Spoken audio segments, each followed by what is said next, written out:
درود پاک پڑھنے کے بے شمار فضائل و برکات ہیں، بہت ساری احادیث اور واقعات فضائل درود میں ملتے ہیں۔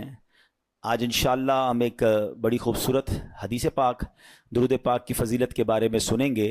سرکار دو عالم صلی اللہ تعالی علیہ وسلم کا فرمان عالی شان ہے، من صلی علیہ صلاۃً واحدۃً صلی اللہ علیہ عشرہ، جس نے مجھ پر ایک بار درود پاک پڑھا رب کریم اس پر اپنی 10 رحمتیں نازل فرماتا ہے۔ فرمایا ومن صلی علیہ عشرًا صلی اللہ علیہ مئۃ، جو مجھ پر 10 بار درود پاک پڑھے اللہ کریم اس پر اپنی 100 رحمتیں نازل فرماتا ہے۔ ومن صلی علیہ مئۃ صلی اللہ علیہ الفا، جو مجھ پر 100 بار درود پاک پڑھے اللہ اس پر 1000 رحمتیں نازل فرماتا ہے۔ Look at the beautiful multiplication, ایک درود پاک 10 رحمتیں، 10 درود پاک 100 رحمتیں، 100 درود پاک 1000 رحمتیں، ملٹیپلائی بائی 10 رحمتیں ہوتی جا رہی ہیں۔ ہم سب چاہتے ہیں سیکیور رہیں، سیف رہیں، بزنس پہ جائیں تو وہاں رحمت ہو، گھر والے پیچھے خیر سے رہیں۔ حالات بھی ایسے ہیں کہ ہم چاہ رہے ہوتے ہیں کہ سب چیزیں سیف اینڈ سیکیور رہیں، تو رحمت الہی جس پر برستی رہے گی کیسے انشاءاللہ وہ سیف رہے گا، کتنی برکتیں ملیں گی۔ تو the more you want to get the رحمت of اللہ سبحانہ و تعالیٰ، the more you recite درود پاک، جتنی رحمتیں چاہیے آپ اتنا درود پاک پڑھتے جائیں، ملٹیپلیکیشن ہوتی جائے گی۔ مگر اس حدیث کا جو اگلا پارٹ ہے وہ اور خوبصورت ہے۔ اللہ کے حبیب علیہ السلام فرماتے ومن صلی علیہ الفن، جو مجھ پر 1000 بار درود پاک پڑھے زاحمت کتفہ کتفی علی باب الجنہ، آقا فرماتے ہیں جنت کے دروازے پر اس کا کاندھا میرے کاندھے سے چھو رہا ہوگا۔ یعنی ہم سب کی تمنا تو یہ ہے کہ پیارے آقا علیہ السلام کے پیچھے پیچھے جنت میں چلے جائیں، یہی ہمارے لیے بہت بڑی بات ہے۔ مگر کاندھے سے کاندھا کس کا ٹچ ہوتا ہے؟ امام صاحب اعلان کرتے ہیں نا، کاندھے سے کاندھا ملا لیں، صفے درست کر لیں، it means very next to me, بالکل جو میرے برابر میں ہوتا ہے نا، میرا کاندھا تو اس سے ٹچ ہوتا ہے۔ تو آقا کیا فرما رہے ہیں صلی اللہ تعالیٰ علیہ وسلم، 1000 بار درود پاک پڑھنے والے کا ڈور آف ہیون، جنت کے دروازے پر میرا کاندھا اس کے کاندھے سے چھو رہا ہوگا۔ کتنا کمال کا وظیفہ ہے۔ تو پلیز اپنی زندگی میں درود پاک کو شامل کیجئے۔ بہت سارے لوگ ملتے ہیں کہتے ہیں کوئی وظیفہ بتا دیں، کوئی سولیوشن بتا دیں، کوئی اچھا سا وظیفہ بتا دیں۔ سچی بات بتا کیا ہے؟ ہر درد کی دوا ہے صلی علی محمد، ہر درد کی دوا ہے صلی علی محمد، تعویذ ہر بلا ہے صلی علی محمد۔ اللہ کرے کہ ہم اس کو انڈرسٹینڈ کرنے والے بن جائیں اور ہماری زبان درود پاک سے تر رہے۔ آئیے مل کر محبت کے ساتھ با آواز بلند درود پاک پڑھ لیں، صلو علی الحبیب صلی اللہ تعالی علی محمد صلی اللہ علیہ وسلم۔ آج جو ہمارا موضوع ہے وہ بڑا کمال کا موضوع ہے اور ویری امپورٹنٹ ٹاپک ہے، اور لیکن اس ٹاپک کی طرف جانے سے پہلے میں one of the historical personality of Islam, یعنی اسلام کی تاریخ کی ایک ایسی عظیم شخصیت کا میں نے ذکر کرنا ہے، پھر ہمیں ان سے انشاءاللہ سیکھنا بھی ہے۔ اور وہ شخصیت ہیں کہ سرکار دو عالم علیہ الصلوۃ والسلام کے بعد کائنات میں سب سے بڑا مرتبہ اگر کسی کا ہے تو وہ ان کا ہے۔ وہ کون ہے؟ وہ حضرت ابراہیم علیہ نبینا علیہ الصلوۃ والسلام ہے۔ ٹھیک ہے نا؟ کبھی کبھی تھوڑی سی کنفیوژن ہو جاتی ہے کہ افضل البشر بعد الانبیاء وہ کون ہے؟ حضرت ابوبکر صدیق رضی اللہ تعالیٰ عنہ۔ تو یاد رکھیے وہ انبیاء کے بعد افضل ہیں، لیکن اگر انبیاء کو بھی شامل کر لیا جائے تو پوری یونیورس میں، پوری کائنات میں اللہ کے حبیب جناب رسول اللہ صلی اللہ تعالیٰ علیہ وسلم کے بعد جو دوسرے نمبر پر شخصیت آتی ہے جن کا مرتبہ سب سے بڑا ہے وہ حضرت ابراہیم علیہ نبینا علیہ الصلوۃ والسلام ہے۔ حضرت ابراہیم کی ایک اور خوبصورت، بہت ساری انشاءاللہ باتیں سنیں گے ان کے بارے میں، مگر آپ جو ہے نا یہ وہ ہستی ہیں کہ چاروں آسمانی مذاہب میں آپ کا ادب ہے۔ اچھا، ابراہیم جو آپ کا نام ہے اس کی وجہ تو بتاتا ہوں، لیکن آپ ابو الانبیاء بھی کہلاتے ہیں، یعنی آپ کے بعد جتنے نبی ہوئے وہ سب آپ کی اولاد سے ہوئے، اس لیے آپ انبیاء کے والد بھی کہلاتے ہیں۔ اچھا، آپ کا نام جو ابراہیم ہے نا، آپ کے والد کا نام تارخ تھا، اور ابراہیم ایکچولی سریانی زبان کا لفظ ہے، اور اس کے معنی ہے ابو الرحیم، یعنی مہربان باپ۔ چونکہ آپ بچوں پر بہت مہربان تھے، مہمان نوازی آپ کی بڑی مشہور تھی، اس لیے آپ کو ابراہیم کہا جاتا ہے۔ بعض لوگوں نے کہا کہ ابراہیم اصل میں ابرام تھا، جس کے معنی ہے بزرگ، چونکہ آپ بہت سے انبیاء کرام کے والد ہیں اور سارے دینوں میں آپ کی عزت ہے، حتیٰ کہ مشرکین عرب بھی آپ کی عظمت کرتے تھے، عزت کرتے تھے، اس لیے آپ کا نام ابراہیم ہوا۔ اچھا، آپ کا ایک بڑا پیارا لقب ہے ابو الضیفان، یعنی مہمان نواز، بہت مہمان نواز۔ آپ کے بارے میں آتا ہے کہ آپ کا گھر سڑک کے کنارے پر تھا، جو بھی گزرتا آپ اس کو گھر لے آتے اور اس کی مہمان نوازی فرماتے، بلکہ مہمان نوازی کی ابتدا جو ہے وہ حضرت ابراہیم علیہ نبینا علیہ الصلوۃ والسلام نے کی ہے۔ اچھا، پھر اسی طرح آپ کے بہت سارے زندگی میں ایسے ایسے واقعات ہوئے کہ جس کے بارے میں انشاءاللہ جب ہم سنیں گے تو ایمان تازہ ہو جائے گا۔ یاد رہے کہ کعبے کی تعمیر جو ہے وہ بھی حضرت ابراہیم علیہ نبینا علیہ الصلوۃ والسلام نے کی، اور اپنے بیٹے کے ساتھ مل کر کی، حضرت اسماعیل علیہ نبینا علیہ الصلوۃ والسلام کے ساتھ۔ یہ جو مقام ابراہیم ہے نا، یہ ایک ایسا معجزہ ہے۔ آپ کو پتہ ہے مقام ابراہیم کو ٹائم کتنا ہو گیا ہے؟ علماء کہتے ہیں اپروکسیمیٹلی 5000 سال سے زیادہ عرصہ ہو چکا ہے۔ یہ جو باکس ہے نا مقام ابراہیم کے اوپر، یہ اب لگا ہے 200-400-500 سال پہلے یہ پتھر کھلے آسمان تلے پڑا ہوتا تھا، کھلے آسمان تلے ہزاروں بارشیں، ہزاروں آندھیاں، ہزاروں موسم تبدیل ہوئے، مگر کمال دیکھیں وہ پتھر میں حضرت ابراہیم کے قدموں کا نشان آج بھی ویسے ہی موجود ہے۔ یعنی اللہ نے نشانی کیسے باقی رکھی ہے؟ آپ ذرا سوچیں کہ 200-400 سال کسی عمارت کو چھوڑ دیں، وہ گر جاتی ہے، وہ ٹوٹ جاتی ہے، بڑی پرانی عمارتیں کہاں چلتی ہے؟ 5000 ایئرز پرانا یہ پتھر ہے۔ اور اس مقام ابراہیم، یہ جنت سے آیا تھا پتھر۔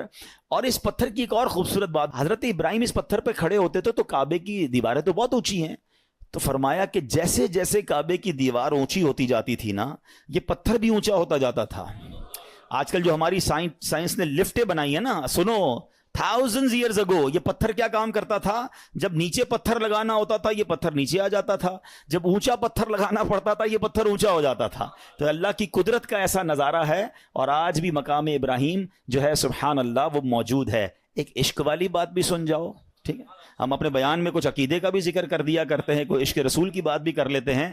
اس مقام پر نماز ادا کرنے کا، اپنی سجدہ گاہ بنانے کا قرآن حکم دیتا ہے، وَاتَّخِذُوا مِن مَّقَامِ إِبْرَاهِيمَ مُصَلًّى، اور ابراہیم کے کھڑے رہنے کی جگہ کو اپنی سجدہ گاہ بناؤ، اپنی مصلی بناؤ، یہاں نماز ادا کرو۔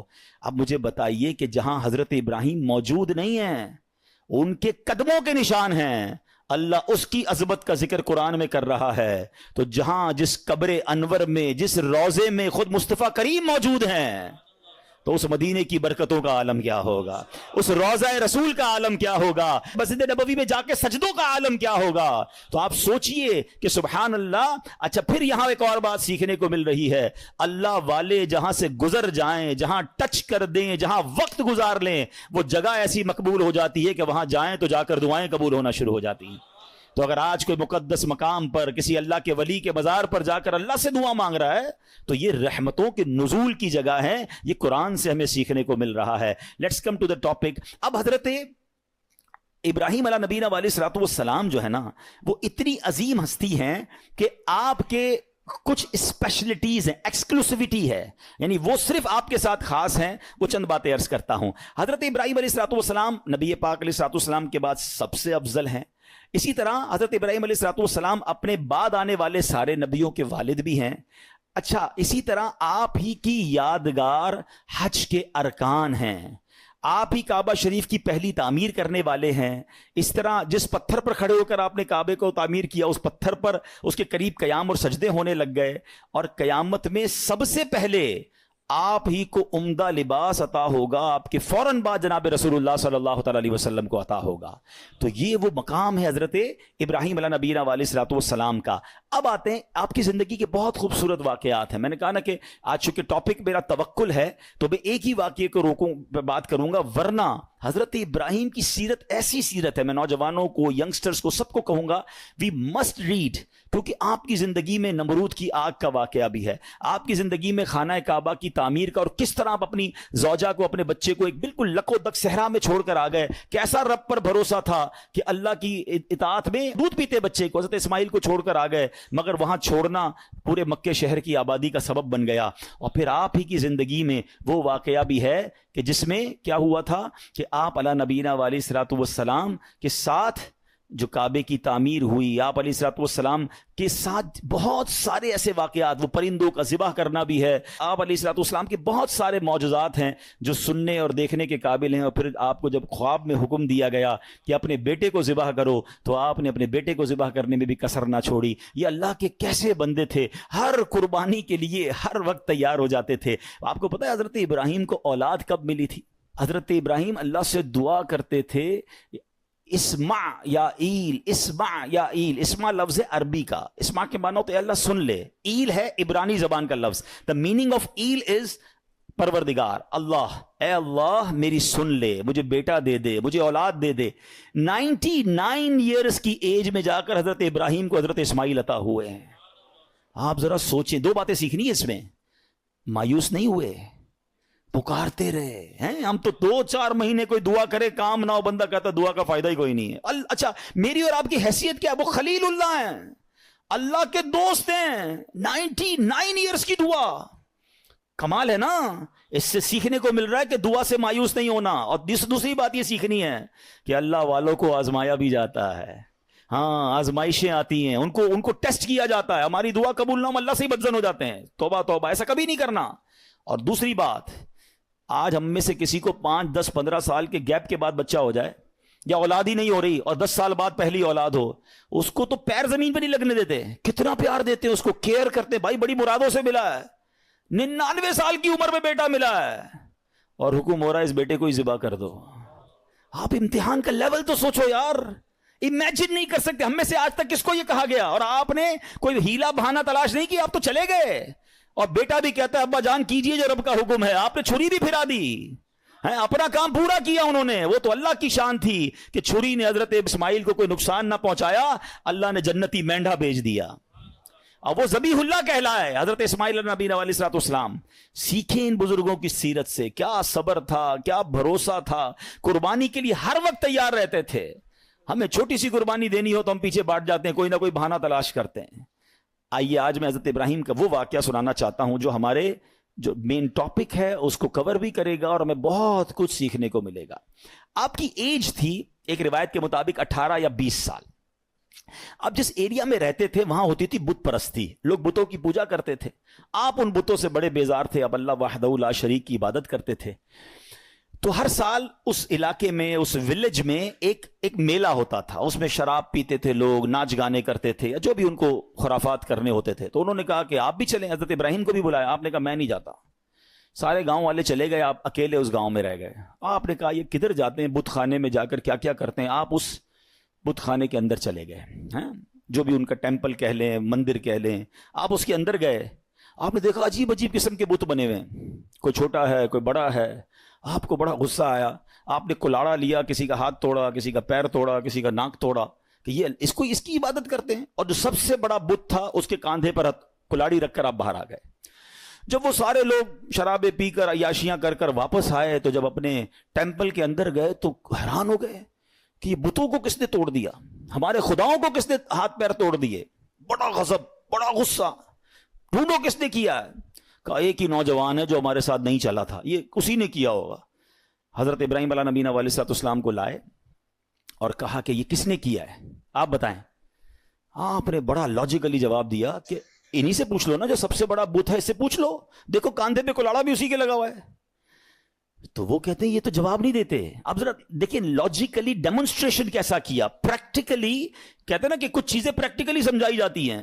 آپ نے کہا اسی سے پوچھ لو نا جو سب سے بڑا ہے اور اس کی کاندھے پہ کلاڑا بھی رکھا ہے، یہ بتا دے گا کس نے توڑا ہے۔ تو وہ کہتے ہیں کہ یہ تو جواب نہیں دیتے۔ اللہ اکبر۔ اب اس پوائنٹ کو لے کر حضرت ابراہیم علیہ نبینا علیہ السلام نے کیا خوبصورت، جس کو کہتے ہیں جواب دیا، جو آپ نے جواب دیا وہ قرآن میں موجود ہے۔ آپ فرماتے قال افتعبدون من دون اللہ ما لا ينفعکم شیئا ولا یضرکم، کہا کہ تم اللہ کے سوا ایسے کو پوچھتے ہو جو نہ تمہیں نفع دے سکتا ہے نہ نقصان دے سکتا ہے۔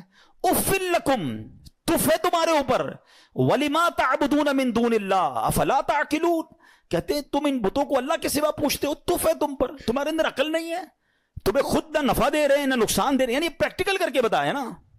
مگر کہتے ہیں کہ جس کی آنکھوں پر پردہ پڑ جائے نا، اس کو آپ ایگزامپل بھی دے دیں, دلیل بھی دے دیں. آج بھی ایسے لوگ موجود ہیں, قرآن سے نکال کے دکھا دو, حدیث سے بتا دو, ہیں اس کو لاجیکلی سمجھا دو. جس کو نہیں ماننا میں نہ مانوں, اس کو نہیں ماننا. تو یہ شروع سے معاملہ ہے کہ کچھ لوگ نہیں مانتے.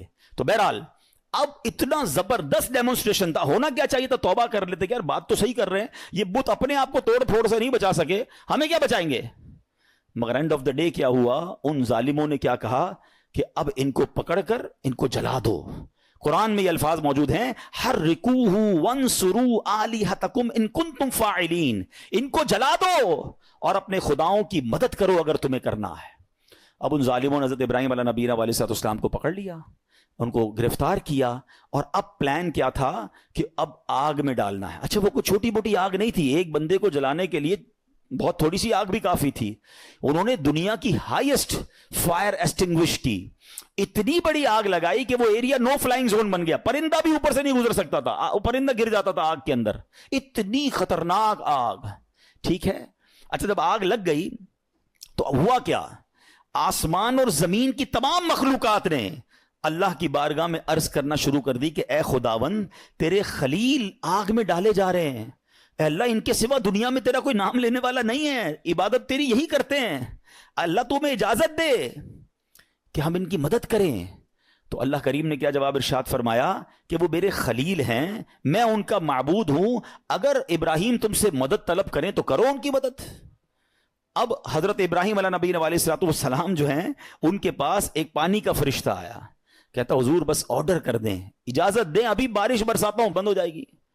اب فرماتے ہیں مجھے تمہاری مدد کی ضرورت نہیں ہے, میرا رب دیکھ رہا ہے, اگر وہ چاہے گا تو میری مدد کر دے گا, باقی مجھے تمہاری مدد کی حاجت نہیں ہے. اچھا اب کیا ہوا, ہوا کا فرشتہ آیا, کہتا ہے بس آرڈر کریں, ابھی ہوا چلے گی, یہ ساری آگ بجھ جائے گی, مجھے تمہاری مدد کی ضرورت نہیں ہے, میرا رب دیکھ رہا ہے, اگر وہ چاہے گا تو مدد کر دے گا. اچھا اب فرشتوں کو تو منع کر دیا, اب یہ فرماتے مجھ کو میرا اللہ کافی ہے, وہی بہترین کارساز ہے, جب چاہے گا میری مدد فرمائے گا, اس کی مرضی ہے, میں اس میں راضی ہوں. اچھا اب جب آگ میں ڈالا جانے لگا نا تو اب حضرت جبریل آئے, کہتے حضور اللہ سے تو عرض کر دیں, آپ ہماری مدد نہیں لے رہے, آپ اپنے رب سے تو کہیں نا کہ وہ آپ کی مدد کرے. آئے ہائے, جواب سنو حضرت ابراہیم کا, لیول آف یقین دیکھو. آپ فرماتے ہیں میرے حال کو وہ خوب جانتا ہے, وہ دیکھ رہا ہے نا, اسے معلوم ہے میں کس تکلیف میں ہوں, میں راضی ہوں, اگر اس نے مدد کرنی ہوگی تو وہ مدد کر دے گا. پنجابی شاعر نے ایک بہت خوبصورت شعر کہا ہے, اور یہ ایکچولی اس پورے واقعے کو بڑے خوبصورت انداز میں ڈیفائن کرتا ہے کہ جے سونا میرے دکھ وچ راضی, جے سونا میرے دکھ وچ راضی, میں سکھ نو چلے پاوا ہو. کہتے مجھے کیا کرنا ہے سکھ کا, اگر میرا رب میرے دکھ میں راضی ہے نا تو میں بھی اسی پہ راضی ہوں. یہ وہ لیول ہے جو اللہ والوں کو نصیب ہوتا ہے.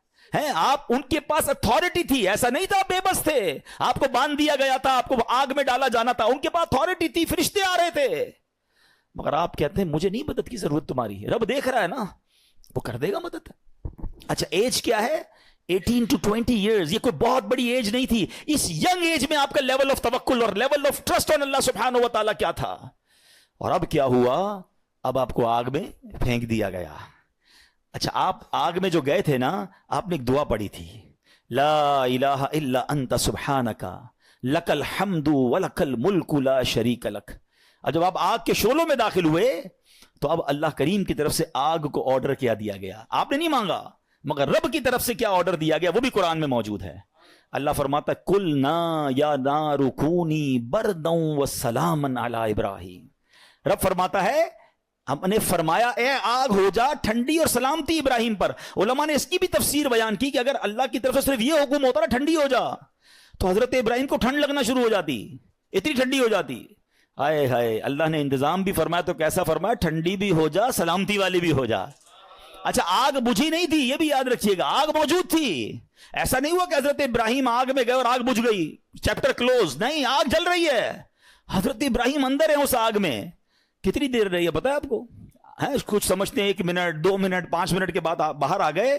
علماء فرماتے ہیں, مفسرین کہتے ہیں, بعض تفسیروں میں لکھا 7 days, 7 دن آگ کے اندر رہے. ایک تفسیر میں ہے 40 دن اور ایک تفسیر میں 50 days آگ میں رہے. یعنی وہ کافر جو باہر کھڑے تھے وہ تو سمجھے چیپٹر کلوز ہو گیا ہے. مگر جب آپ باہر آتے ہیں آپ کا بال بھی بھیکا نہیں ہوتا ہے. آگ کا کام چلانا ہے مگر رب چاہے تو وہ آگ ہی حفاظت کرنے والی بن جاتی ہے. ہم اصل میں اسباب پر نظر رکھ رہے ہیں کہ یار یہ ہو جائے گا تو یہ ہو جائے گا، یہ ہو جائے گا تو یہ نقصان ہو جائے گا. یہ میں اور آپ سمجھ رہے ہیں، میرا رب چاہے تو وہ آگ کو گلزار بنا سکتا ہے. اس پورے واقعے پر شعراء نے بڑی کمال کی شاعری کی ہے. ایک بڑا کمال کا شعر ہے. اصل میں اس واقعے سے بہت ساری باتیں سیکھنے کو ملیں گی. ایک بات سیکھنے کو پتہ کیا مل رہی ہے؟ ہر چیز لاجک پر نہیں ہوتی ہے، ہر چیز عقل پر فیصلے نہیں کرنے ہوتے. ہمارے پاس کیلکولیٹر ہے نا، ہم زندگی کے بہت سارے فیصلے کیلکولیٹر پر کرتے ہیں. بعض اوقات لوگ زکوٰۃ دیتے نا، کہتے ہیں یار 10 کروڑ روپے ہیں 25 لاکھ روپے زکوٰۃ نکل جائے گی. اوئے ہوئے یہ تو پیسے کم ہو جائیں گے، 9 کروڑ 75 لاکھ رہ جائیں گے. کیلکولیٹر کیا بتا رہا ہے؟ پیسے کم ہو جائیں گے. ایک میرا آپ کا کیلکولیٹر ہے، ایک رحمت کا کیلکولیٹر ہے. رحمت کا کیلکولیٹر کہتا ہے 2 اللہ کی راہ میں یہ بڑھیں گے. عقل کہتی کیسے بڑھیں گے بھائی؟ میں اگر اپنے جیب میں پیسے دے دوں گا اللہ کی راہ میں تو کم ہی ہوں گے نا. لاجک یہ کہتی ہے، رحمت کچھ اور کہتی ہے. ہر چیز عقل سے نہیں ہوتی ہے. کیا خوبصورت شعر ہے، بے خطر کود پڑا آتش نمرود میں عشق.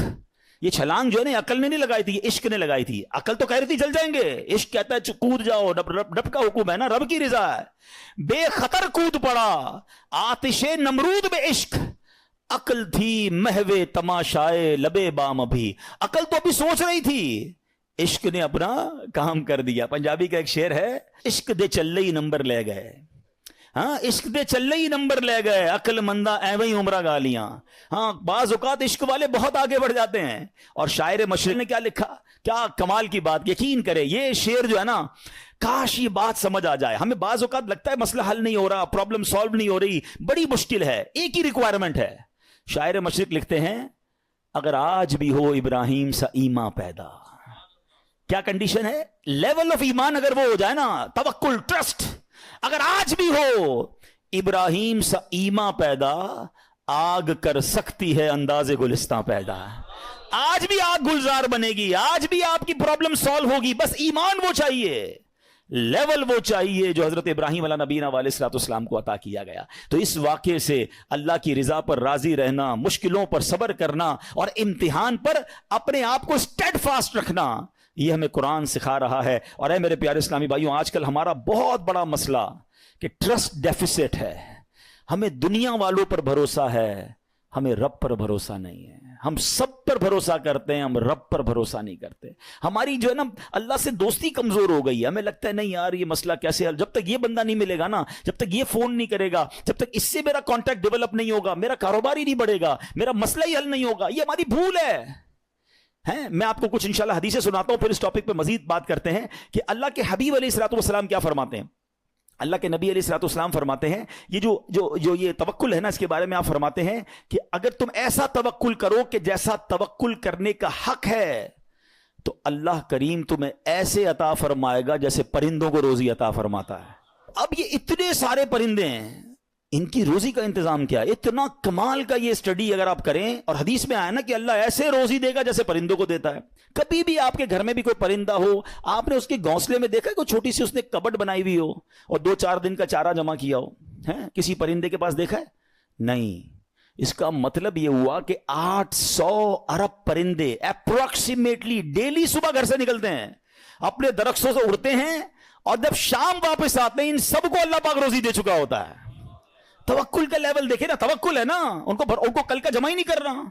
ہمارے کبڈز بھرے ہیں، ہمارے اکاؤنٹس بھرے ہوئے، ہماری جیبوں میں پیسے، ہمارے اناج کے ڈبے کھولے کچن میں تو کچھ نہ کچھ نکل آئے گا، مگر فکر ہی ختم نہیں ہوتی. کال کرو تھینو، پرسوں کیا ہوگا، 1 سال بعد کیا ہوگا، بچہ بڑا ہو جائے گا تو کیا ہوگا، یہ بوڑھا ہو جاؤں گا کیا ہوگا، میں مر جاؤں گا تو کیا ہوگا. ارے اللہ کے بندے، سارے کام ہمارے سوچنے کے ہیں ہی نہیں. جس رب نے پیدا کیا ہے مجھے، وہ مجھے دے رہا ہے. جس نے بچوں کو پیدا کیا اس کو بھی دے گا. بچی پیدا نہیں ہوتی، ہماری ٹینشن شروع ہو جاتی ہے اس کی شادی کا کیا ہوگا. ارے بھائی ابھی تو پیدا ہوئی ہے، تو ابھی سے ٹینشن لینے شروع کر دی ہم نے. نہیں، اللہ پر بھروسہ، یقین، وہ کریم ہے، وہ مالک ہے، ساری دنیا کو عطا کر رہا ہے، مجھے بھی دے گا. بڑا خوبصورت جملہ علماء کہتے ہیں، وہ چونٹی کو کن دیتا ہے اور ہاتھی کو من بھی وہی دیتا ہے. ہاتھی کی خوراک دیکھیے، وہ منو کھاتا ہے, چوٹی ذرہ کھاتی ہے, وہ ذرے چوٹی کو ذرہ بھی پہنچا دیتا ہے اور ہاتھی کو منو بھی پہنچا دیتا ہے, تو وہ مجھے بھی دے گا, بس لیول چاہیے. ایک اور بڑی خوبصورت حدیث پاک ہے, اللہ کے نبی علیہ الصلوۃ والسلام فرماتے ہیں جس کو یہ پسند ہو کہ وہ لوگوں میں سب سے زیادہ قوی ہو جائے. ہم میں سے بہت سارے لوگ بڑے کمزور ہوتے ہیں, ڈر جاتے ہیں, خوف زدہ رہتے ہیں, یہ ان کے لیے حدیث کا پارٹ بڑا زبردست ہے. آپ فرماتے ہیں جو یہ چاہتا ہے کہ سب سے زیادہ قوی ہو جائے تو اسے چاہیے کہ اللہ عز و جل پر توکل کرے, اور جس کو یہ پسند ہو کہ وہ زمانے میں باعزت ہو جائے اسے چاہیے تقوی اختیار کرے, اور جس کو یہ بات پسند ہو کہ سب لوگوں سے زیادہ دولت مند ہو جائے تو اپنے پاس موجود شے سے زیادہ اس پر اعتماد کرے جو اللہ تعالیٰ کے دستے قدرت میں ہے. ہم اپنے مال پر بڑا بھروسہ کر رہے ہوتے ہیں, یار بھائی دیکھو پیسے جمع کر لو مصیبت میں کام آئیں گے, ہاں کوئی بیمار ہو گیا نا تو اچھا ڈاکٹر کر سکو گے, مکے مدینے جانا ہے نا تو حج کے لیے پیسے چاہیے گے. یہ بھول ہے ہماری. مجھے بتائیے, آپ کے پاس کروڑوں روپے ہیں, آپ دنیا کا بیسٹ ڈاکٹر ہائر کر لیں, بیسٹ ہاسپٹل میں چلے جائیں, اللہ نے شفا نہیں دینی تو نہیں دینی. ہاں مجھے کووڈ کا زمانہ یاد آ گیا, پیسے کم تھے لوگوں کے پاس, منتیں کر رہے تھے کہ ہاسپٹل میں کمرہ مل جائے, بیسٹ کمرہ لے لیا, سلنڈر لے لیا, بڑی سورسیں لگتی تھی. مجھے یاد ہے اچھی طرح, مجھے دبئی سے کال آئی تھی, بہت اچھے ہمارے دوست ہیں, اللہ نے ان کو بہت نوازا ہے, بہت نوازا, اور مطلب وہ بندہ ایسا ہے کہ پورا ہاسپٹل خرید سکتا ہے. اس نے مجھے فون کیا کہ عبدالحبیب بھائی میرے چچا جو ہیں کووڈ ہو گیا ان کو, اس وقت بڑا خوف تھا کراچی میں, پورا کراچی لاک ڈاؤن میں تھا. کہہ رہا یار کچھ کر دیں, جتنے پیسے خرچ ہوتے ہیں بتائیں, ان کو کوئی کمرہ, ان کو کوئی ہاسپٹل میں جگہ نہیں مل رہی ہے, سلنڈر نہیں مل رہا, کچھ کریں. یعنی وہ کروڑ 2 کروڑ 5 کروڑ بھی خرچ کر دیتے, کچھ نہیں ہوا, اور 2 سے 3 دن بعد ان کا وصال ہو گیا. کدھر گئے پیسے, کدھر گئی سورس ہے؟ یاد رکھیے گا. اور آپ نے بھی دیکھا ہے, میں نے بھی دیکھا ہے, بندے کے پاس کچھ نہیں ہے, ڈاکٹر کہتے نہیں بچے گا. میں کل ایک مریض سے مل کے آیا ہوں, کبھی کہیں گے تو آپ کو انشاءاللہ یہاں لا کے ان سے بات کرواؤں گا.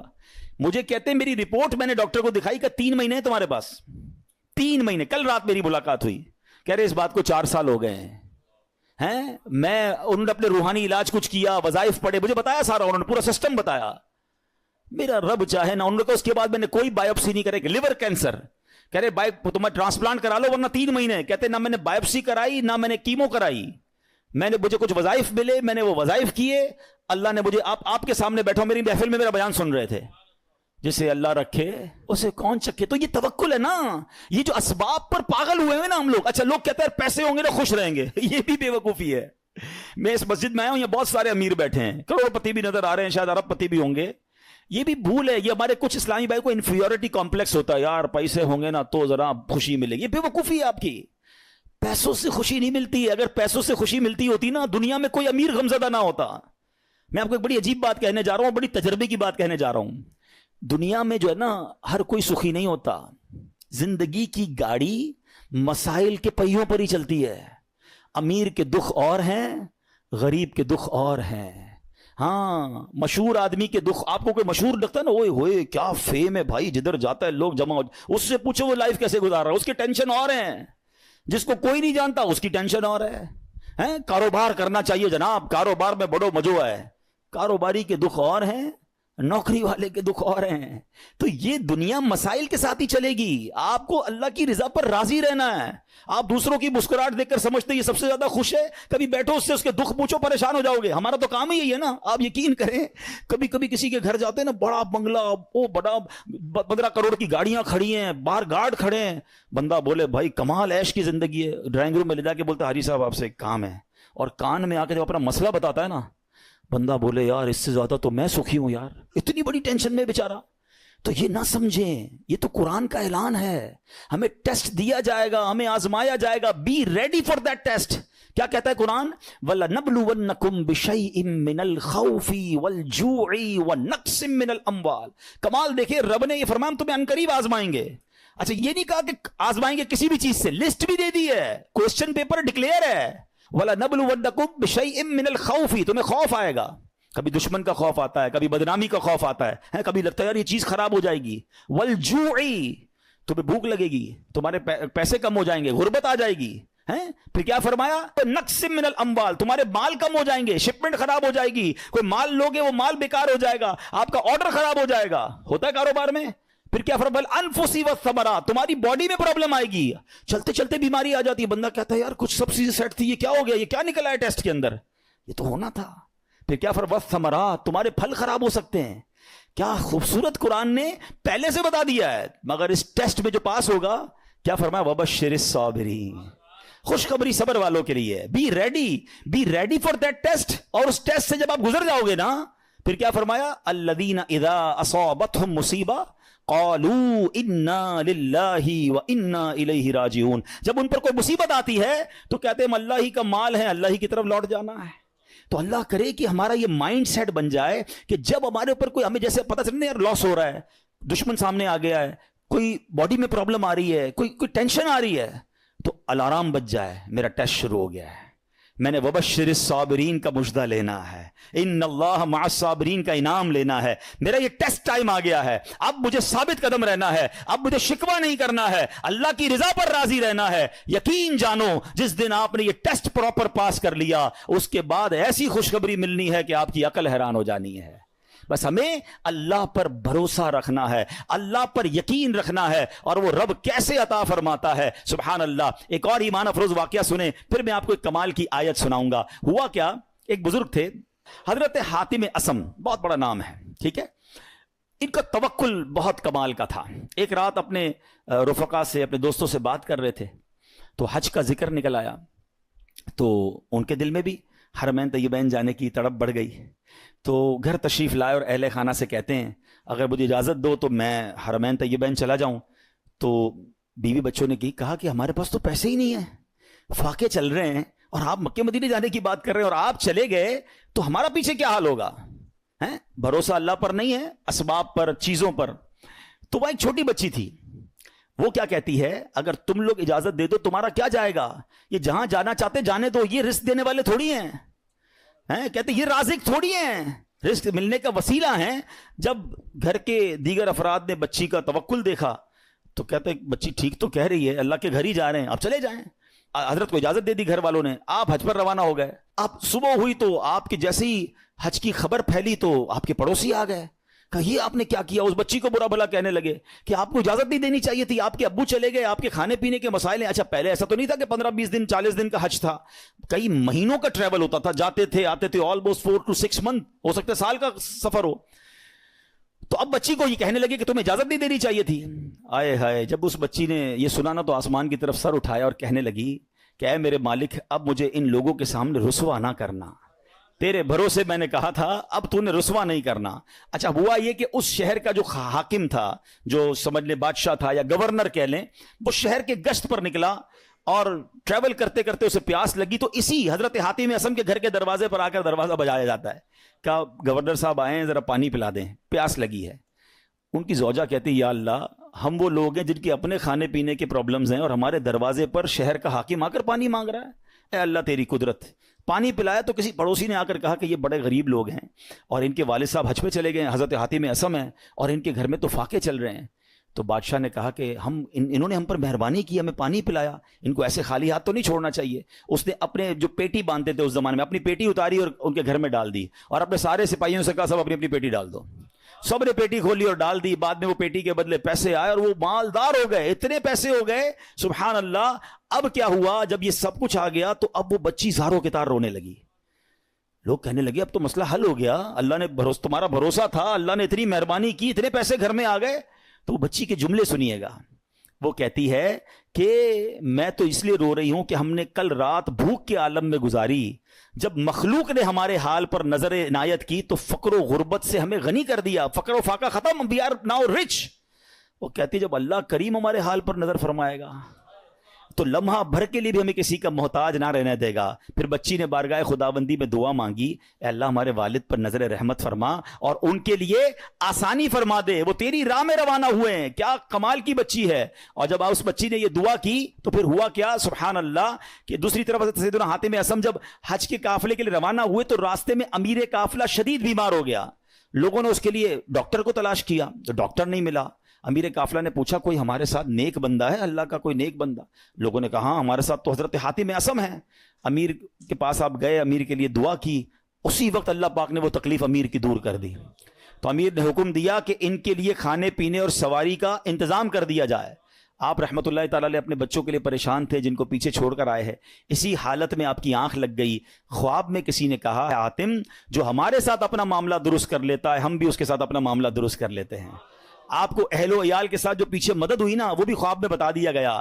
حج کے بعد جب واپس تشریف لائے تو بچی گلے لگ کر رونے لگی. اس موقع پر وہاں موجود بچوں نے بڑوں سے کہا اللہ پاک اس کی طرف نظر نہیں فرماتا جو عمر کے اعتبار سے بڑا ہو بلکہ اس کی نظر رحمت تو اس کی طرف متوجہ ہوتی ہے جو اللہ کریم کی زیادہ پہچان رکھتا ہے, زیادہ معرفت رکھتا ہے. تو اے میرے پیارے اسلامی بھائیوں, یاد رکھیے اللہ پر بھروسہ ہو تو بگڑے کام سنور جاتے ہیں. یہ آج کل لوگ جو حرام کام کی طرف جا رہے ہیں نا, کوئی سود کا کام کر رہا ہے, کوئی رشوت کا کام کر رہا ہے, کوئی جناب کہتا ہے نہیں یار جھوٹ بولے بغیر کاروبار کیسے ہوگا. یہ ایکچولی پرابلم یہ توکل کی کمی ہے. آج حرام روزی کا جو بازار گرم ہے نا, اچھا پتا سب کو ہے کہ میں جھوٹ بول رہا ہوں, پتا ہے میں ملاوٹ کر رہا ہوں, پتا ہے میں دھوکہ دے کر پیسے کما رہا ہوں, لیکن جب اس سے پوچھو کیوں کر رہے ہو تو یار کیا کریں, گھر کا خرچہ کیسے چلے گا, مارکیٹ میں سارے ہی جھوٹ بولتے ہیں, میں نہیں بولوں گا تو میرا مال کیسے بکے گا.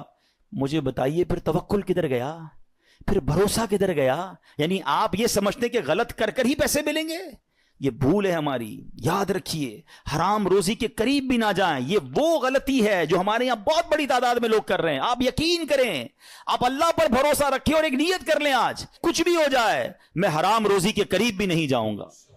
پھر دیکھیں آپ کے مسئلے کیسے حل ہوتے ہیں. سب سے بڑا پرابلم پتہ ہے کیا ہے, ہمارے مسئلے حل نہیں ہو رہے, ہمیں سکون نہیں ملتا ہے, ہماری ٹینشنیں دور نہیں ہوتی ہیں. پلیز چیک کیجئے روزی حلال ہے کہ نہیں ہے. ایک بار حضرت موسیٰ علیہ نبینا علیہ الصلوۃ والسلام نے ایک شخص کو دیکھا کہ وہ زارو کتار رو رہا ہے, ہاتھ اٹھا اٹھا کر دعائیں کر رہا ہے, یا اللہ یا اللہ یا اللہ. حضرت موسیٰ تو اللہ سے بات کرتے تھے. آپ نے اللہ سے عرض کی مولا یہ اتنی دعائیں کر رہا ہے, اس کی دعا سن لے, اس کی پکار سن لے, اس کا مسئلہ حل کر دے. اللہ نے فرمایا اے موسیٰ یہ اتنا روئے کہ روتے روتے مر جائے, یہ اتنے ہاتھ بلند کرے کہ اس کے ہاتھ آسمان تک پہنچ جائیں, تب بھی اس کی دعا قبول نہیں ہونی ہے. حضرت موسیٰ نے کہا یا اللہ وجہ کیا ہے؟ فرمایا یہ حرام کھاتا ہے, حرام پہنتا ہے اور اس کے گھر میں حرام مال ہے. خدا را اس سے نکل آئیے, ہمت کیجئے, ایک بار آپ بھروسہ کیجئے اللہ پر. مجھے اندازہ ہے اس طرح کے بیان ہوتے ہیں نا تو ڈبل مائنڈڈ ہو جاتا ہے بندہ, یار بات ٹھیک ہو رہی ہے مگر پورا امپائر کھڑا ہوا ہے, پوری فیکٹری چل رہی ہے, پورا بزنس ہی سود پہ چل رہا ہے, جھوٹ پہ چل رہا ہے, بہت ساری غلطیاں ہیں, کیسے نکلوں؟ اللہ سے مدد مانگنی ہے, وہ کریم ہے, وہ ضرور مدد فرمائے گا. ایک اور بات سنیے, یہ بعض اوقات فیملی پریشر کی وجہ سے بھی لوگ حرام کی طرف جاتے ہیں, ڈیمانڈ ہی ختم نہیں ہوتی نا. ایک اور حدیث پاک سنیے, اللہ کرے میری بہنیں سن رہی ہوں, میری مائیں میری بچیاں سن رہی ہوں, وہ بھی اس حدیث کو سنیں. پیارے آقا علیہ الصلوۃ والسلام نے ارشاد فرمایا لوگوں پر ایک ایسا زمانہ آئے گا کہ مومن کو اپنا دین بچانے کے لیے ایک پہاڑ سے دوسرے پہاڑ اور ایک غار سے دوسرے غار کی طرف بھاگنا پڑے گا. اس وقت روزی اللہ عز و جل کی ناراضگی کے ذریعے ہی حاصل کی جائے گی, یعنی طریقہ بڑا مشکل ہو جائے گا حلال کمانے کا. پھر جب ایسا زمانہ آئے گا تو آدمی اپنے بیوی بچوں کے ہاتھوں ہلاک ہوگا. اچھا بیوی بچے نہیں ہوں گے تو والدین کے ہاتھوں ہلاک ہوگا, اگر والدین نہ ہوئے تو رشتہ داروں اور پڑوسیوں کے ہاتھوں ہلاک ہوگا. صحابہ کرام نے عرض کی حضور وہ کیسے, یعنی بندہ اپنے بیوی بچوں پڑوسیوں ماں باپ کے ہاتھوں کیسے ہلاک ہوگا؟ اب سنیے, اللہ کے حبیب علیہ الصلوۃ والسلام فرماتے وہ اسے اس کی تنگ دستی پر آر دلائیں گے, اس کی غربت پر اسے شرم دلائیں گے, اور تو اپنے آپ کو ہلاکت میں ڈالنے والے کاموں میں مصروف کر دے گا اور انہی کے ہاتھوں ہلاک ہوگا. یہی کہتے ہیں نا گھر والے, تم نے کمایا ہی کیا, ابھی تک موٹر سائیکل پر ہو ہیں, ابھی تک جناب تم نے گھر کا فرنیچر چینج نہیں کیا, شادی ہو رہی ہے تم نے سونے کا زیور نہیں بنایا. گھر والوں کا پریشر, دوستوں کا پریشر, پڑوسیوں کے تانے. ایک وقت آئے گا کہ بندہ حرام کاموں کی طرف جائے گا اور پھر اللہ کو ناراض کرے گا اور انہی کے ہاتھوں ہلاک ہو جائے گا. یہاں میں آپ سب کو ایک بات عرض کرنا چاہتا ہوں, پلیز ایک بات یاد کر لو, پیسہ زیادہ ہونا کمال نہیں ہے, اچھا مال ہونا کمال ہے. ہمیں ہوتا پتہ کیا ہے کہ آپ بعض اوقات کسی امیر کو دیکھتے ہیں, آپ کو لگتا ہے یار اتنی گاڑیاں اتنے بنگلے, جناب مزے میں تو یہ ہے, برکت اس میں ہے. نہیں, ایک جملہ آج یاد کر لیں, سب یاد کر لیں, برکت کوانٹٹی میں نہیں ہے, برکت کوالٹی میں ہے. کسی کے پاس اربوں روپے ہیں, حرام کے ہیں, سکون نہیں ہے, سو نہیں پا رہا, بچے بیمار, نافرمان, گناہگار, وہ پیسے کس کام کے ہیں؟ اور کسی کے پاس تھوڑے ہیں مگر حلال کے ہیں, سکون کی نیند آتی ہے, بڑی بیماری سے اللہ نے بچایا, بچے اور فیملی نیکوکار ہیں. بتاؤ کون زیادہ سکون میں, کون برکت والا ہے؟ پلیز حلال کی طرف توجہ رکھیں. ہمارا سب کا ایک ہی مسئلہ ہے کہ اگر ہماری دعائیں قبول ہونا شروع ہو جائیں ہمارے سارے مسئلے حل ہو جائیں گے. تو دعائیں کیسے قبول ہوں گی؟ ایک سوال کیا گیا پیارے آقا علیہ الصلوۃ والسلام کی بارگاہ میں حضور, اور سوال کرنے والے عشرہ مبشرہ میں سے صحابی ہیں, حضرت سعد بن ابی وقاص رضی اللہ تعالیٰ عنہ. کوسچن کتنا پیارا ہے, کہتے حضور میں مستجاب الدعوات بننا چاہتا ہوں. مستجاب الدعوات کس کو کہتے ہیں؟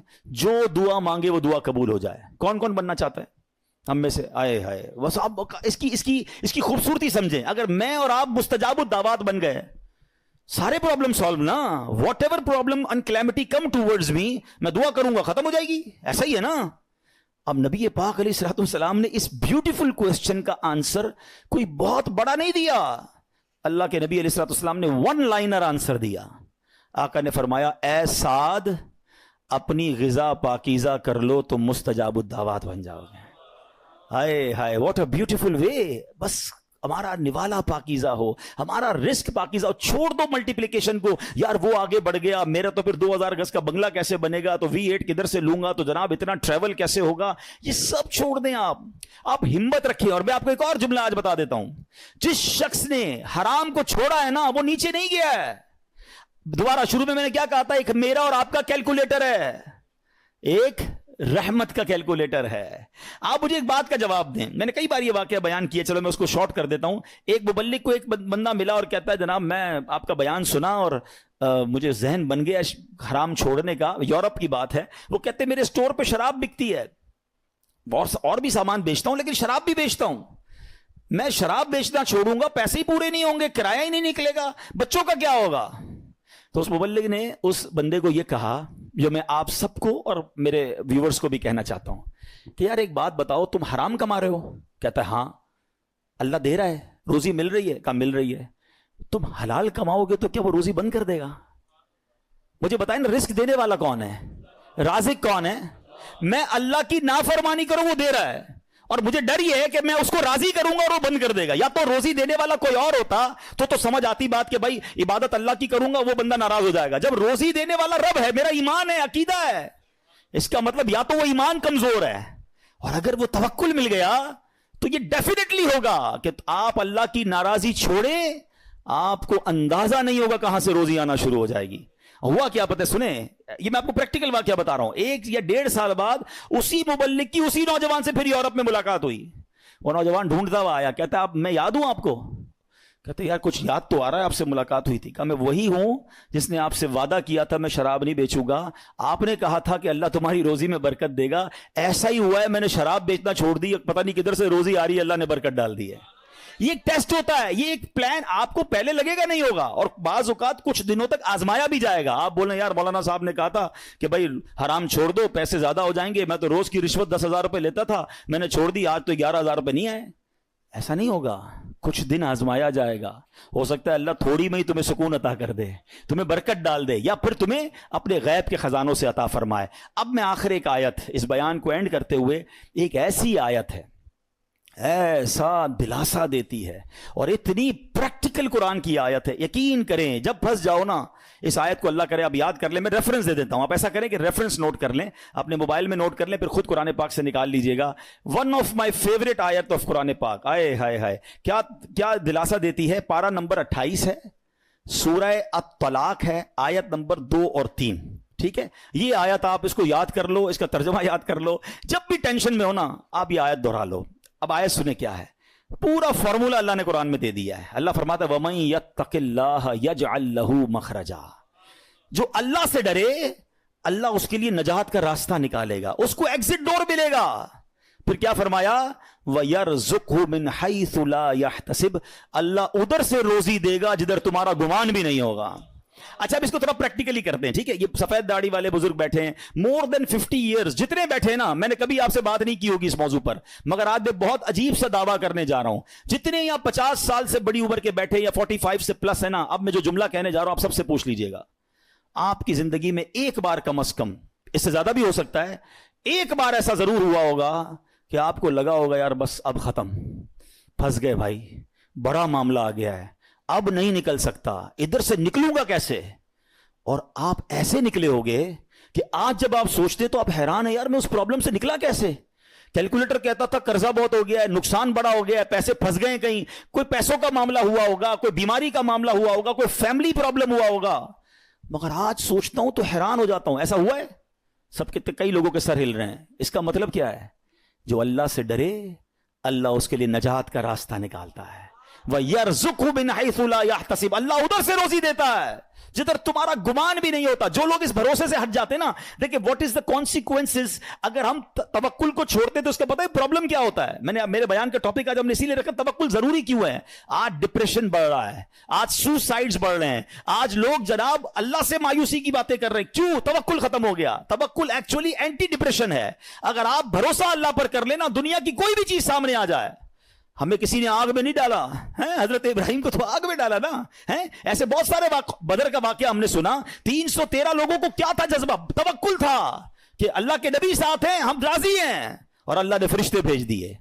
تو ایکچولی یہ ڈپریشن سے نکلنا ہے, سوسائڈ کے خیال دماغ میں نہ آئے, تو ہمیں اسٹرانگلی اللہ پر بلیو کرنا ہوگا. یہ آیت بتا رہی ہے وَيَرْزُقْهُ مِنْ حَيْثُ لَا يَحْتَسِبُ, اللہ ادھر سے روزی دے گا ادھر تمہارا گمان بھی نہیں ہوگا. پھر اللہ آگے کیا فرماتا ہے؟ وَمَن يَتَوَكَّلْ عَلَى اللَّهِ فَهُوَ حَسْبُهُ, جو اللہ پر بھروسہ کرے اللہ اس کے لیے کافی ہے.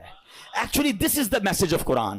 اللہ پر بھروسہ نہیں ہے تو آپ پریشان ہی رہیں گے, اور اللہ پر بھروسہ کر لیں پھر دیکھیں آپ کیسے نکلتے ہیں. ہم دنیا والوں کو اپنی پرابلمز بتاتے ہیں. میں آج آخر میں آپ کو ایک بات بتانا چاہتا ہوں, نہ بتایا کرو دنیا والوں کو اپنے مسائل. ہاں, مت بات کیا کرو. کوئی کچھ کرتا بھی نہیں ہے اور کر سکتا بھی نہیں ہے. میری بیماری کون دور کر سکتا ہے؟ میرا پرابلم, کیونکہ سارے مسائل حل ہونے اللہ کی بارگاہ سے ہیں. دنیا والوں سے ہم بات کرتے ہیں نا, لوگ انجوائے کرتے ہیں, لوگ ہماری بات پر مزے لے رہے ہوتے ہیں. ہمارے سامنے نہیں کہتے, ہمارے بعد لوگوں کو بتاتے ہیں, آیا تھا میرے پاس, اس کا فلاں مسئلہ ہے, اس کا فلاں پرابلم ہے, ہاں بڑی بڑی باتیں کرتا ہے, یہ والے پرابلم میں. یعنی ہماری پرابلم سے دنیا والے انجوائے کر رہے ہوتے ہیں. کیوں بتاتے ہو دنیا والوں کو بھائی؟ کسی کا احسان کیوں اٹھائیں, کسی کو حالات کیوں بتائیں؟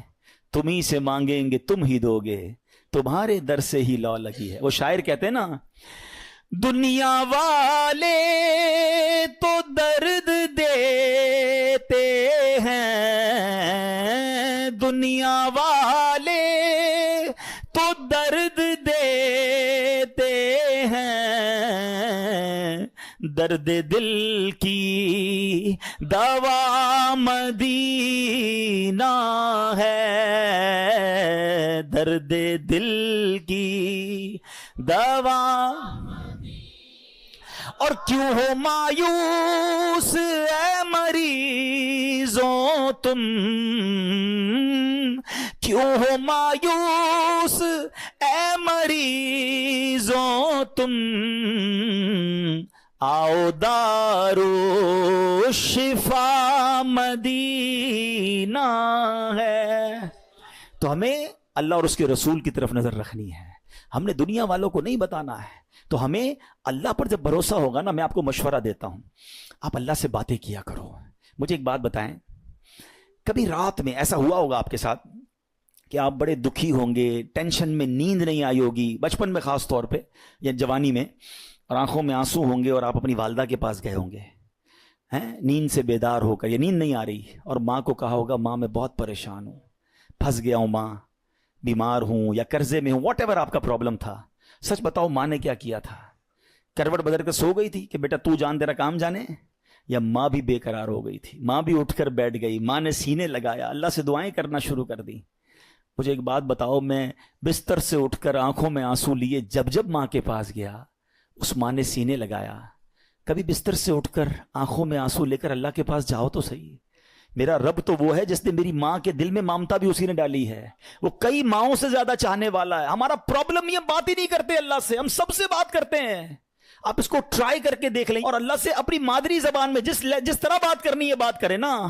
دنیا میں کسی بڑے آدمی, گورنر, وزیر اعظم, صدر سے بات کرنی, اول تو ٹائم نہیں ملتا, نمبر نہیں ملتا, مل جائے تو سیکرٹری بولتا ہے صاحب بہت بیزی ہیں, 15 دن بعد موقع ملے گا. اچھا پھر ملاقات 5 منٹ کی ہوگی. کتنی کنڈیشن ہے یار.